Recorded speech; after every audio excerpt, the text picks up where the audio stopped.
So, calling all devs and they talk about adjustable seat height. And you thought I wasn't going to comment on this. What did I think? I mean, I see what CIG is saying. You know, if you have cockpit controls that are fixed to the ship rather than the seat, you run into problems. You move the seat, you got to re-rig the cockpit controls. Otherwise, you get your hands bent at all these weird angles. And we've certainly seen, videos of that, pictures of that. And I mean, to a certain degree, to create the illusion of holding on to the flight stick, I mean, all you really have to do is zoom in really close on the cockpit of a Hornet while you're flying it and look at the pilot, because you get that classic wing commander look of the hand on the joystick. And then when you look at it from the exterior and you realize that the person is holding the flight stick almost at chin level, like way up high, it looks really awkward from the outside.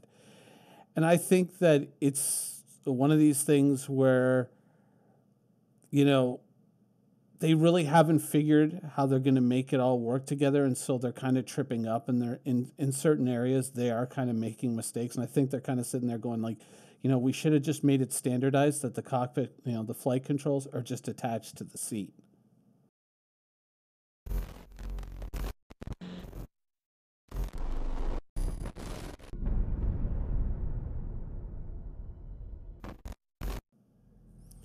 Now, certainly in fighters, this is a bit of an issue, the way that the cockpit controls are arranged. Some of them are mounted right into the dash in the case of most fighters.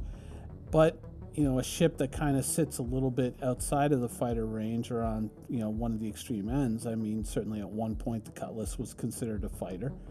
I think we remember those days. And, then we ended up with the Cutlass issue. And I mean, I think I'll see if I can dig up the link, but there was an old episode of Calling All Devs where they spoke about an issue that I had raised, and many people had raised, in fact, in regards to being able to swap the pilot and the co-pilot seats in the Cutlass to a much more suitable arrangement. And there was this kind of meandering justification. Well, that's the way the Cheyenne dropship was, in the movie Alien, so that's the way we want it to be. That's the ship that it's based on.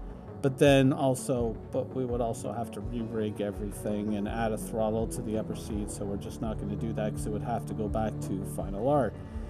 To which the obvious argument would be, well, you still have to do the Cutlass Blue and the Cutlass Red, so you can incorporate that into those and then kind of transit that over to the Cutlass Black while you're doing the Cutlasses, and there you go. Problem solved. I don't think it would be all that difficult to say, swap the controls or make them swappable depending on what the user prefers. And I think most people, given the experience of, both seats, would end up preferring the other arrangement. But I think that it comes down to just not fully understanding the implications of certain decisions. CIG will remind you every time you watch a Calling All Devs, every time you watch Reverse the Verse, it's a learning process. It's not game assembly, game building, it's game development. That's, one of Disco Lando's favorite lines. And so it's a learning process. And I think that when things like this come up, and they go like, oh, there's probably an internal reaction like, oh shit, we should have thought of that. Damn. But, we are still in that early access phase. We're in that pre-alpha, alpha phase, depending on who you talk to and, how they phrase it. And so these arguments are perfectly valid. And a lot of this should be incorporated, but I think that maybe there's a feeling of like, oops, we got caught there and I don't want to do it. So, or I don't want to kind of cop to the fact that we did it. So, no, we're not going to do this. And so, and I mean, there is also a certain thing about, having to say, oh, sorry, we got to put this back into production. We made a mistake and we got to kind of fix it. Probably nobody wants to, raise their hand in a meeting and say, oh, well, we got to slow down on that ship because we got to bring this ship back and make a few added changes. But truthfully, yeah, down the line, you could just incorporate it when you're doing the other cutlasses. It just means going like, yeah, you know what? That's actually a better arrangement. When you look at ships like the Valkyrie and the Terrapin, which I think are the most egregious examples in the universe right now,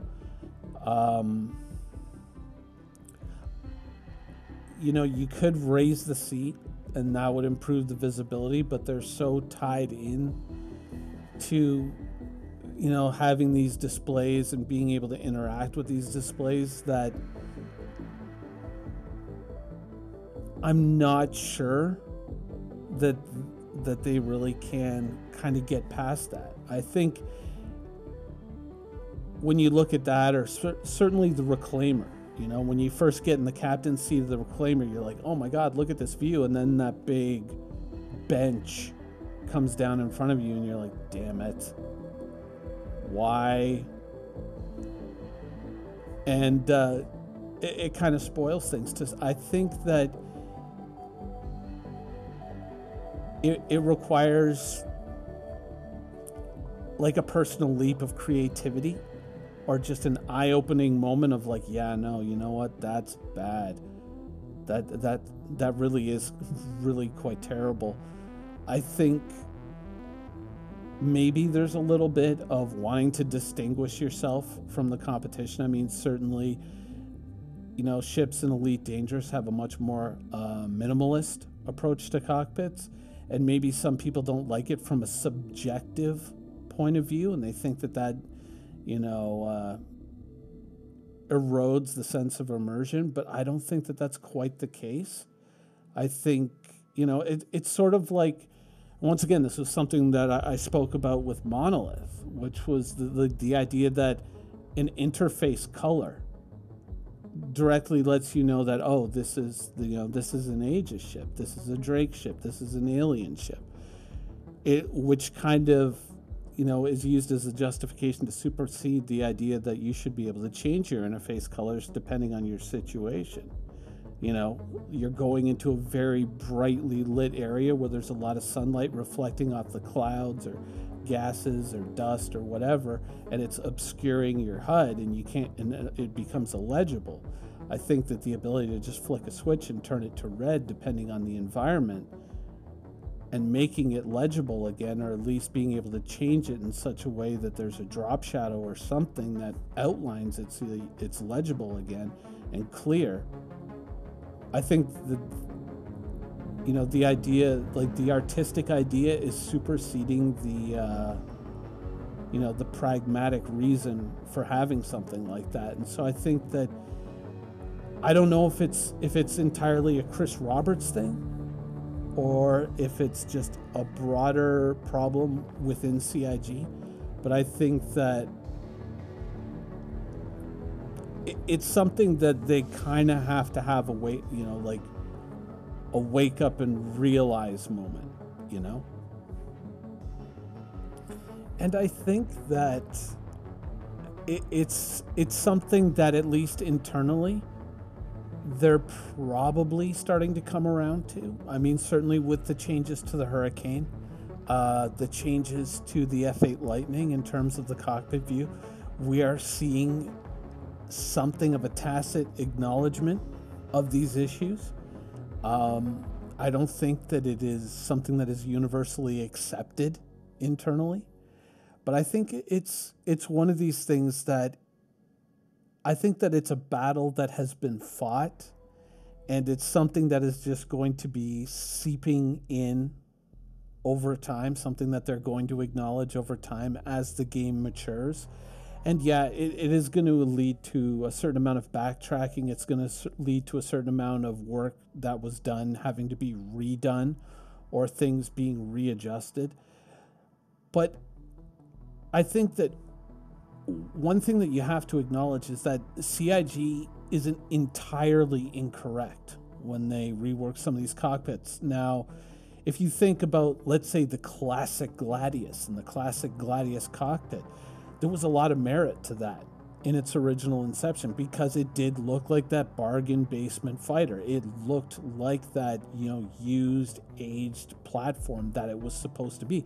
Very immersive.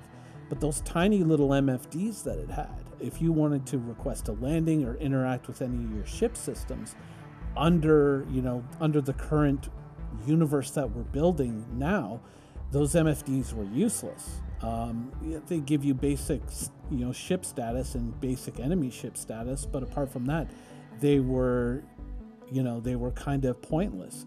And so when the Gladius cockpit got changed and we got these big screens, arguably went a little too far in that direction. I mean, there's the easy argument. Oh yeah, they wanted you to have the big screen so you can have these FaceTime conversations with Mark Hamill, because they spent all this money on Mark Hamill. Why not get their money's worth out of it? And have these big screens where you could talk with them in the middle of a dogfight. But it's not just because of that. It's because you need to be able to interact with, request landings, and you need to be able to interact with these screens. And the initial version of the Gladius cockpit, though it had a superior view, it didn't have superior facilities to interact with the game as we know it now. So there is a certain merit to what CIG does, but I think that they are, they overdo it, and they push it a little too far. And so I think that this is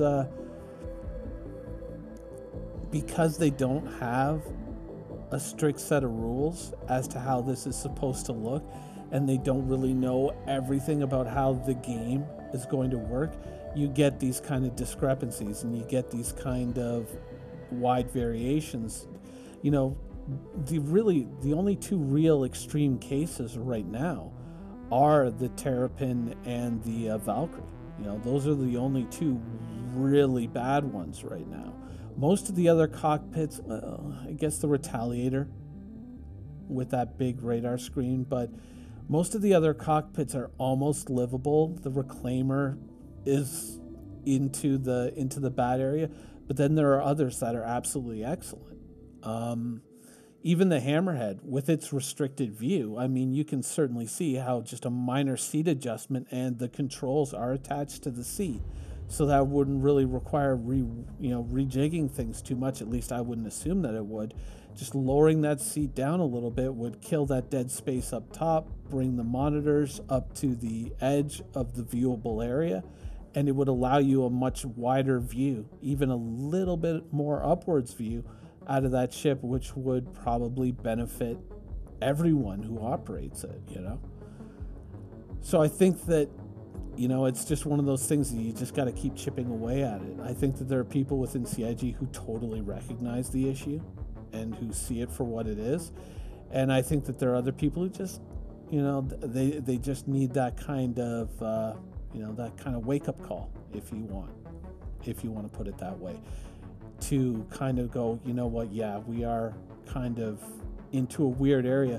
But it's kind of like the VoIP and FOIP stuff, right? So the face over IP, I think, is a really great idea. I think it's a cool idea, though ultimately, is it something that I'm going to use? Probably not. I mean, 90% chance not, just because why? I don't see the importance of it, but to someone who's more RP oriented or someone who's very immersion oriented, they might really want something like that. But then does that mean that the people who aren't using it are just going to be, walking around with dead faces while, the people who do have it are going to have animated faces? And how's that going to look? I don't know. That's something that, the jury's still out on. We'll see. I mean, I don't think that there is another game currently using a system like that. Correct me if I'm wrong in the comments below.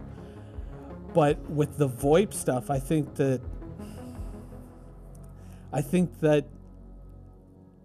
yeah, I can see an argument for the immersion, kind of, different sound filters, maybe depending on the environment, depending on how close or how far they are.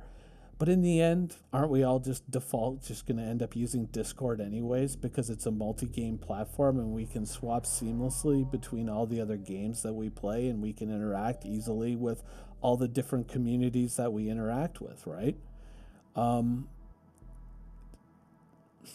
I think that in the end, for the VoIP stuff, it's kind of the same thing. Yeah, it seems like such a cool idea to integrate it in the game, and many game companies have tried to integrate in-game voice, and all of them have more or less failed at it. Can CIG change people's minds?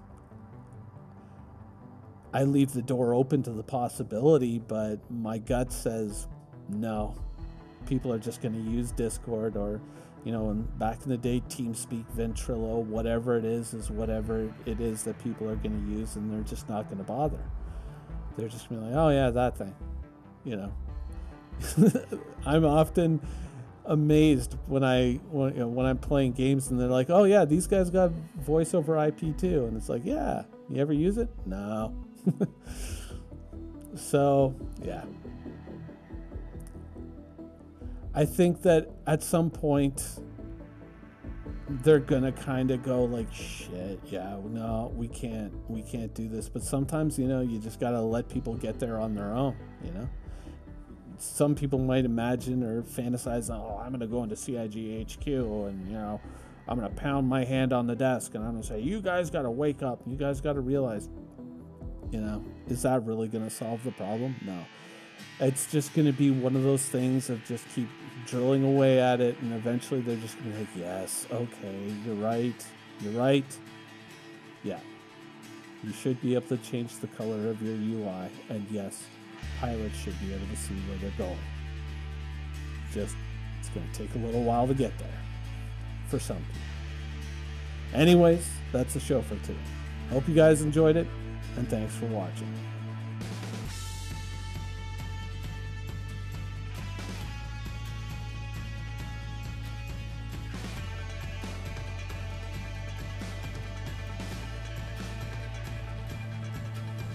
Thank you for watching. So if you want to keep up with the latest and greatest in Star Citizen and Squadron 42's development, please follow us on our social media channels. See you soon.